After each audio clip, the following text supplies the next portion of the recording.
Welcome back to At the Table. I'm Audrey Galick, so thank you so much for being with us. I've always wondered how we develop healthy relationships with family, with friends, and our guest in this portion of our show, I believes that it starts at the earliest moment of life in infancy. I'd like to welcome to At the Table Kathi Frankel. She is a physical therapist and a neurodevelopmental specialist, and you've worked in 35 years, for 35 years, observing and studying infant development, and she has written this book, Here I Am, and it is obviously a board book, so it's meant for the youngest people among us. Thanks for being with us. It's a thrill to be here. So what have you observed about healthy relationships that are nurtured and born when we are born, if not before? Well, one thing I've noticed is that when a mom and when a family finds out they're going to have a baby, they immediately start that relationship with the baby. So what we've learned that biology tells us is that people start connecting way before we're born, and the baby actually learns and encodes the sounds of voices and all the nuances of a mother and father's behaviors or partner's behaviors before they come out. So once they are born, they almost know their parents. They can immediately recognize their scent. They can localize their voices and the sounds of their voices, and they can find the breast to nurse if they're allowed to do that at birth.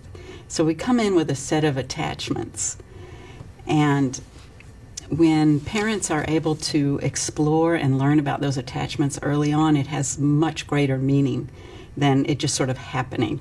So how does this book, I guess, nurture or strengthen those attachments? Yes. It just sounds like that's perhaps one of the reasons you wrote That's this. one reason I wrote it. So if you notice a lot of baby books, there's a lot of how to be a parent books.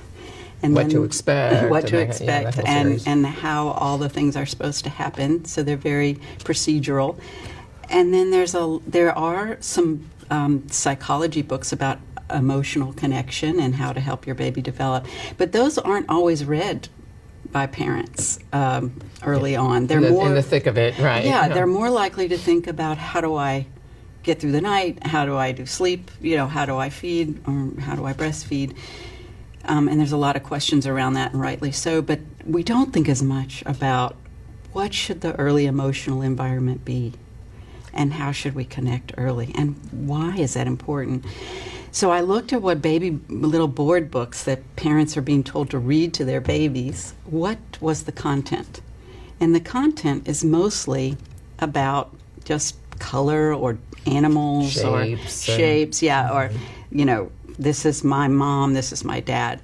So I wanted to write a poem and that would inspire emotional connection without telling you how to emotionally connect, because I think parents feel a bit lost at first when they have a baby. There's no... Especially the first. Yeah, there's no... Apologies to my daughter, my oldest. All of our kids should be second kids. That's the way I think.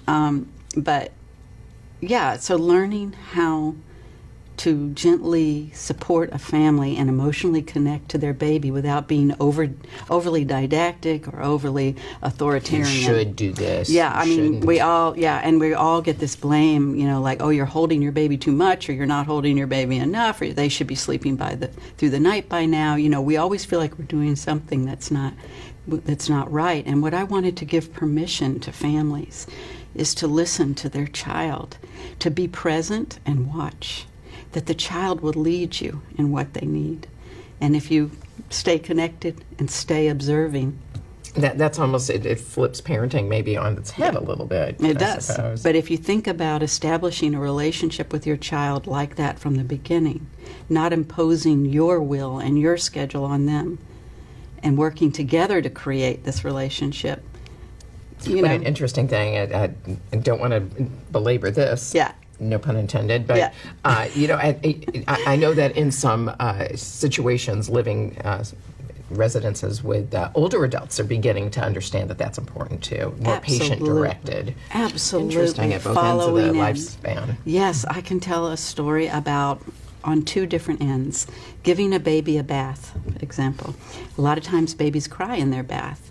And what I like to tell is that people is that, you know, especially if you're a hospitalized baby, the bath might be the most pleasurable thing that you get all day. So doing what we can do to prevent crying, to make it, you know, relaxing. So using warm water, swaddling the baby in the bath, you know, going slow, making sure the baby's calm and happy during the bath instead of just trying to rush through it. So it's all about listening to the other person. And when I take that to the elderly, sometimes I would watch people with Alzheimer's receiving a bath, and they were upset and screaming, and I would say, what can we do to listen to this person? Yeah, so true. Yeah. Would love to invite you to, I don't know, page through. Do you have a particular passage that could illustrate what you're talking about? One thing I want to talk about is the title, Here I Am, because I actually was very moved by our friend Rabbi Josh's sermon of Hineni. That's Joshua Lesser. Josh Lesser, Congregation yes. Beit Haverim. Yes, we'll give them a plug since they have inspired me so much to and do. Hineni is Hebrew for Here I am. Here I am. And so when you say, Here I am, you're saying, I am present, and I'm listening, and I'm here for you. And so starting that off, just being present for your child and not having an agenda, but listening to see what they need and want to do is very important. So I wanted to inspire that with this title.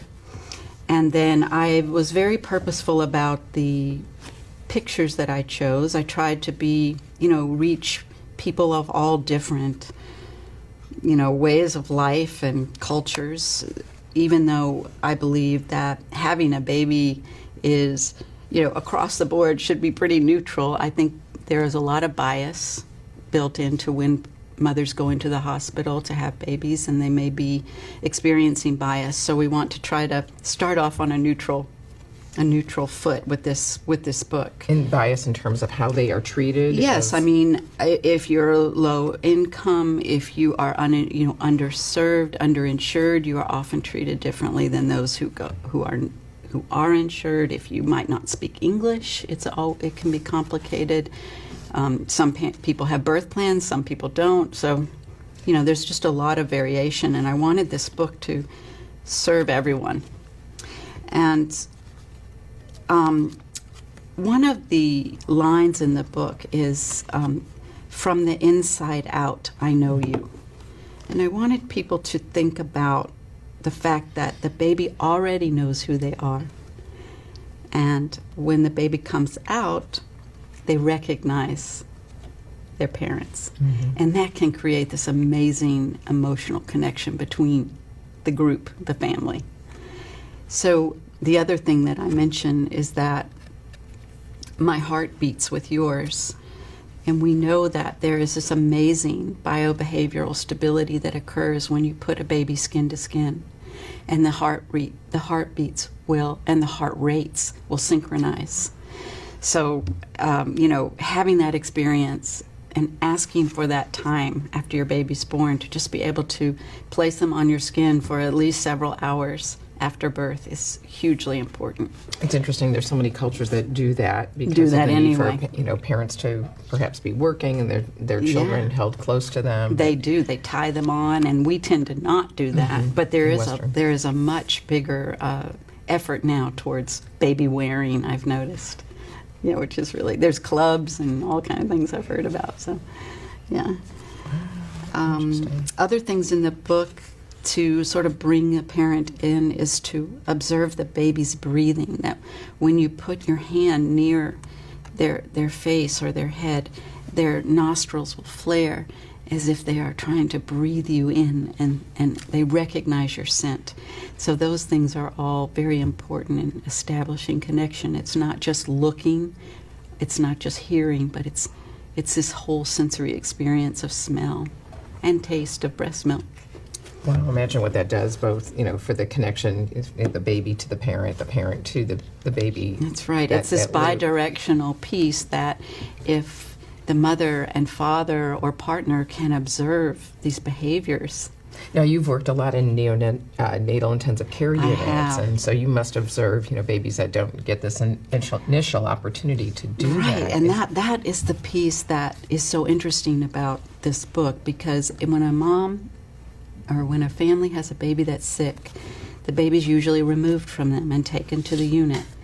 And so maybe the first time or the second time they get to see their baby, they're attached to tubes and they're in a bed and they're in a strange space. And it can be very, very hard on parents. And so to try to refocus them in on the person, on the baby that's there, rather than the medical condition, is very healing for everyone. Now, I understand the proceeds from the sale of this book in part are going to help a refugee Yes. infant program. Yes, so I have been volunteering with refugees in Atlanta for about 20 years now, and as I grew more comfortable in the community of refugee families, I found out about a program that helped moms in labor and delivery, and it's called Embrace, and it's under the umbrella of Friends of Refugees. It's a beautiful program where they pair someone with a mother, and we go to all her appointments with her. We make sure she goes to all her medical appointments and feels comfortable in the medical community, make sure they get there's translation and things like that. And then we go to the delivery, because a lot of the fathers are working or have to look after their own other children, people who are displaced in America from their home country don't have the same social networks that we have when we're here, so there might not be anyone to leave their other children with. So it's a little bit of a less traditional path of birth, but we act as sort of volunteer doulas. And what was so fascinating to me was that every mom, no matter where they're from, loves to have their babies on their chest. And every baby loves to crawl to find the breast. So this is universal. But given what you know Yes. about infant development and parenting at that early stage, what are your hopes and dreams for the future, as well as perhaps some suggestions for action steps to reach that future? Yeah, there's a lot of policy around what happens to mothers and babies and families at birth, and I think that we need to pour more attention into that time. I think all families deserve the right to hold their baby skin to skin after birth, if at all possible, and to have a protected, safe time to allow that emotional connection to occur. It is vital. We need to protect that with hospital policies, with government policies, anything that we can do to keep families together. It is a human right for a parent and a baby to be together. So if babies are removed from their parent into the NICU, everything must be done to bring them back together. Kathi Frankel, thank you so very much for being with us. She's the author of Here I Am. Thanks again, and thank you for being with us at the table. We'll see you next time.